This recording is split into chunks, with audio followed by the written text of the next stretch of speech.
I'm your host, Stephen Vanover, here on the Sports Talk Line Network, where we talk sports 24/7, 365. I'm here with Nate Dowdy, and we're going to be previewing the Dallas Cowboys versus the Pittsburgh Steelers. Nate, take it away. We got an old-fashioned, old-school NFL rivalry here, if you could call it that as of recently, because the Dallas Cowboys are a fractured team, if you could even call them that so far. And the Pittsburgh Steelers, undefeated so far this year, coming off of a big emotional win, actually two emotional wins in back-to-back weeks, considering they beat the Tennessee Titans in a late quarter dramatic game, and they beat the Baltimore Ravens, a division rival, in a late fourth quarter dramatic victory. So here we are, and we are expecting a blowout here. So let's start with the offensive phase of the game. If you could call the Cowboys an actual offense, they haven't scored a touchdown in 2 games now. And they're going to be going into this week with a brand new quarterback. Not Ben DiNucci. They're going in with Cooper Casper Rush or Stephen Vanover. What do you think? I mean, what should we expect from this guy? Or if they go Garrett Gilbert, what are you expecting from these fellas? Well, all right, before we dive into that, let me ask everyone, if you haven't done it already, please hit that subscribe button down below. Slap that little notify bell. You know what I'm talking about. Come on. You can slap that monkey. Come on. Hit that bad boy. And we appreciate the heck out of that. Without you guys, this doesn't happen. But getting back to it, what do we expect on the offensive side of the ball? Yeah, I'm going to look back to look forward. And what I want to do is talk about last week's game, Nate. And I'm asking you, Ezekiel Elliott, 19 attempts, 63 yards. That's a 3.3 average, and I stress the word average, all right? Boom, we were talking about that. But on the flip side, I don't think it's all negative news. Pollard, 7 attempts, 40 yards, 5.7 yard average, and no, he didn't have a 39-yard run and then nothing. Those were all spaced out. As long as was 14. This was some solid performance by Pollard. I thought he showed I thought he showed quickness. I thought he showed burst. And I think Elliott has shown none of that. Yeah, I think we were talking in the green room. We think Elliott's lost his top end speed and has lost his burst. I mean, there was several plays around the corner where if he was in his first and second year, he gets that edge and he gets that corner and extends a run. You didn't see that this season so far, and you haven't seen it toward the end of last season too. I don't know if it's him being cooked or if it's him being potentially out of shape. Time will tell.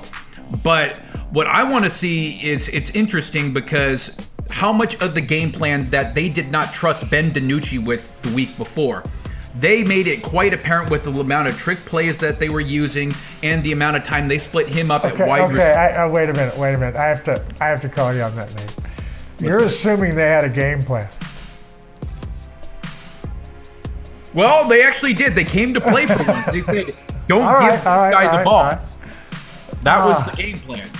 It's just, oh man, I'm so disappointed here in what the Cowboys are doing on both sides of the ball. I cannot believe the horrible implementation that has been happening. And what I'm asking you right now is, with Elliott and Pollard, is it time to make a switch, man?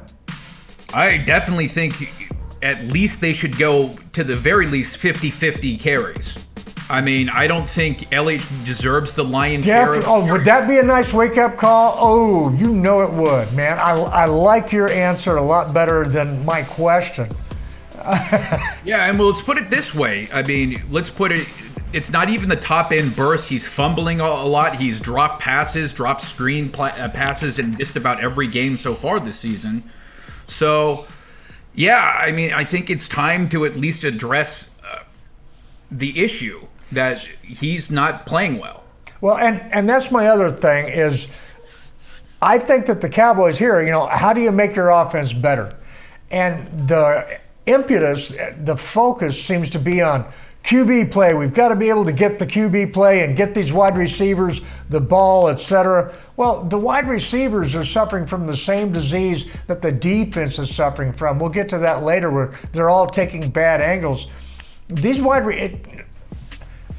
an offense, especially, in a passing game, the routes and the timing, that's a fine thing, man. It's not like it just happens right away. And these guys are not on the same page in my eyes. What do you think, Nate? They really suffered from poor quarterback play the week before, and it was apparent that they knew in preparing for this game that Ben DiNucci was not going to be good enough to win them the game. I mean, they went through several drives where they ran the football about 7 or 8 plays in a row. I mean, that is a wet dream in 1985. But I mean, in today's NFL, you're trying to hide something here, and they were not able to do that for 4 quarters. I was actually surprised they did not make a quarterback switch through that game.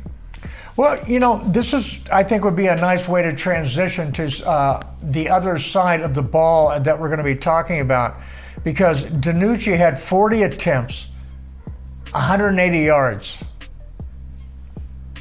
0 interceptions. But of course, 0 touchdowns. Now, on the other side of the field, you're going to be facing a QB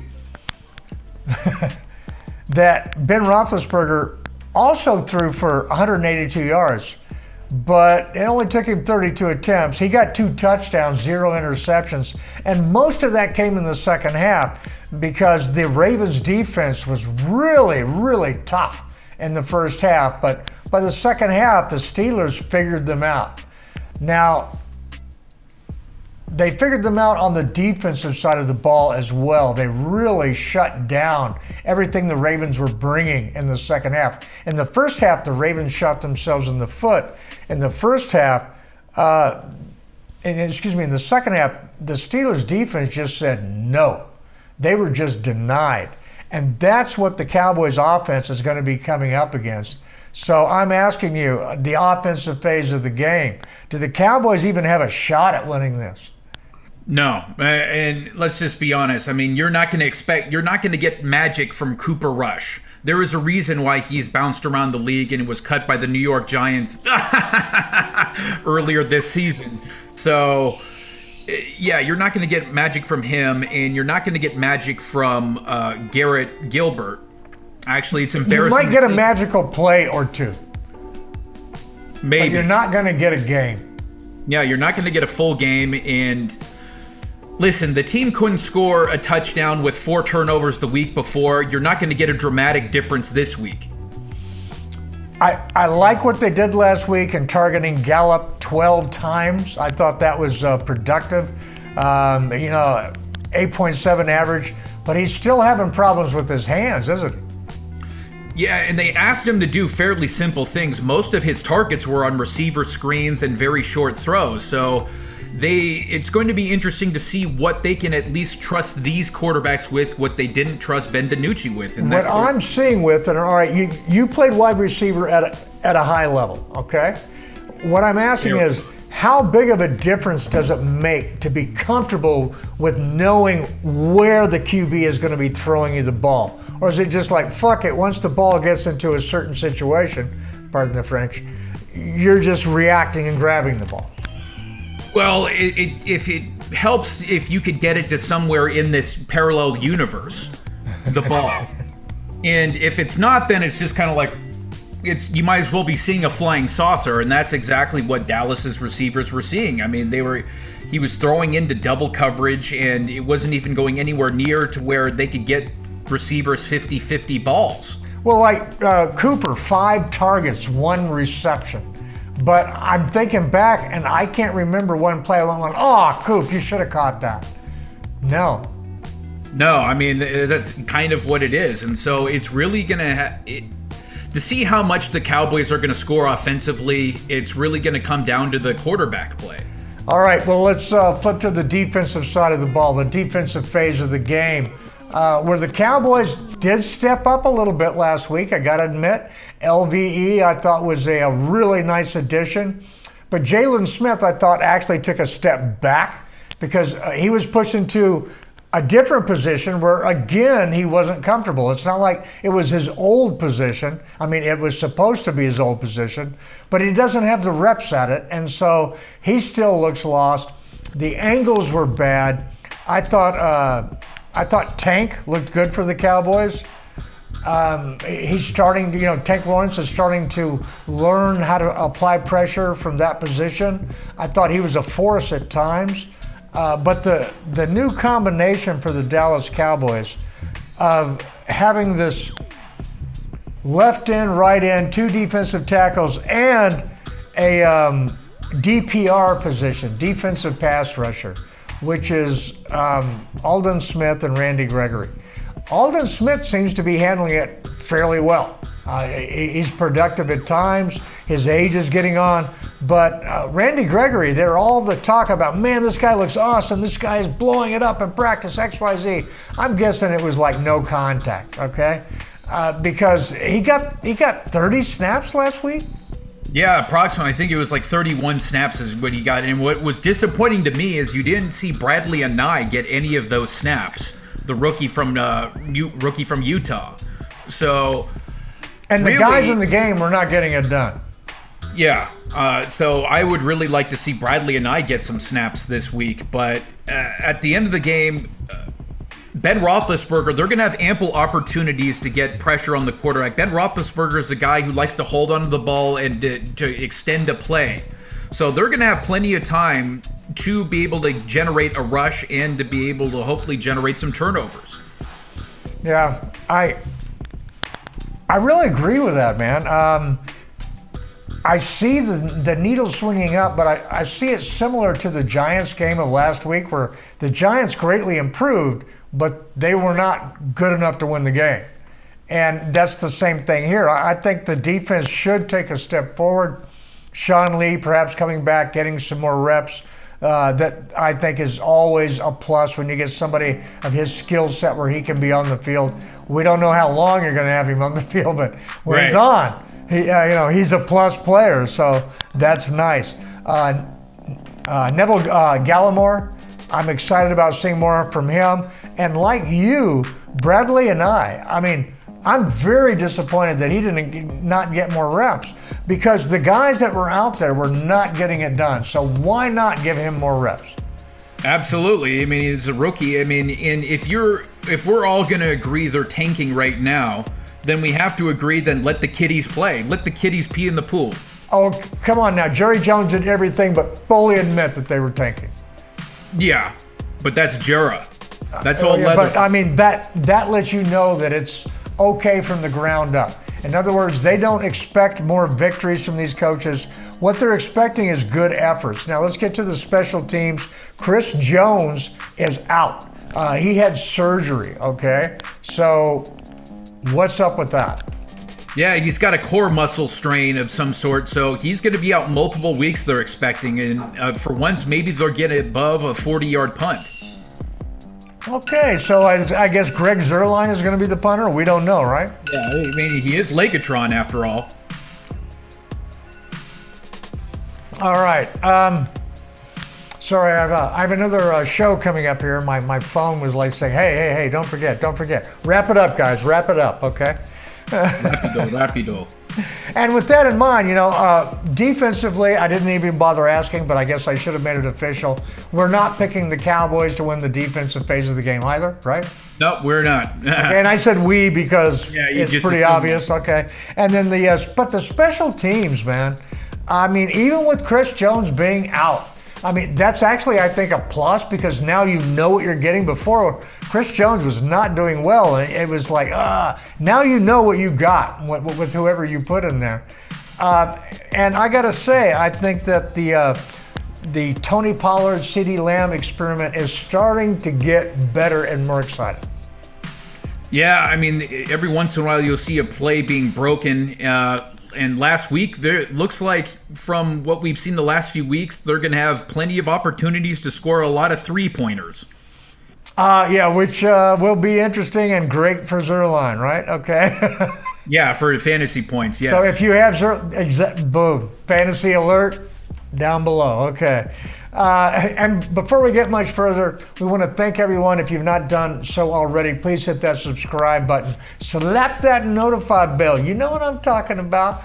All right, make it happen. We really appreciate it. Without you, this doesn't happen. So we've already picked the phases of the game. We know the Jimmy Johnson formula. We're both picking the Dallas Cowboys to lose. I don't even care by how much.